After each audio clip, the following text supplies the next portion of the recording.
राजा जी हाँ गोड़ छू के गोड़ लागत है हाँ हाँ हाँ कुछ छूला कुछ छू कोनो बात ना कोई गोड़ छुला हो जा जूता बता एक जोड़ी नहीं कुछ छुए गोड़ लग घर में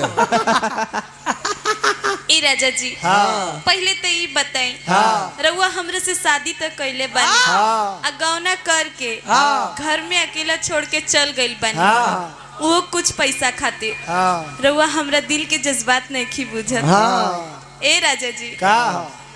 रउआ इतना साल से बहरे रहतानी हाँ हमरा रुपया पैसा से कवन काम बा हाँ हमरा रुपया पैसा ना चाहिए तब का चाहिए हमरा सोना चांदी भी ना चाहिए हाँ रउआ हमरा आँखी के सोझा रहे ओहो हमार कुल सिंगार पूरा बे राजा जी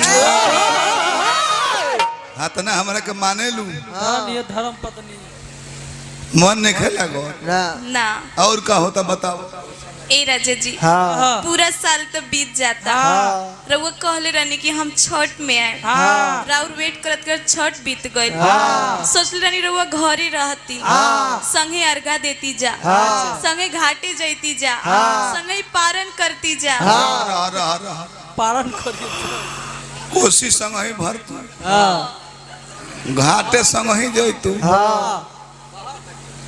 अर्घा संग ही दे तू हाँ अब परना संग ही दे तू हाँ ई एको बेर ना कहलो कि परना के बाद देख दू गो खोचबती हम संग ही संग रहा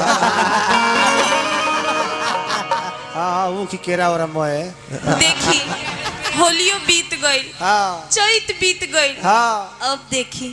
हई बरसात के गर्मी के दिन आ गई रहु जन्माष्टमी में है जन्माष्टमी में मुरली फूके का होता गर्मी में का होता का होता रे भीज गुल बका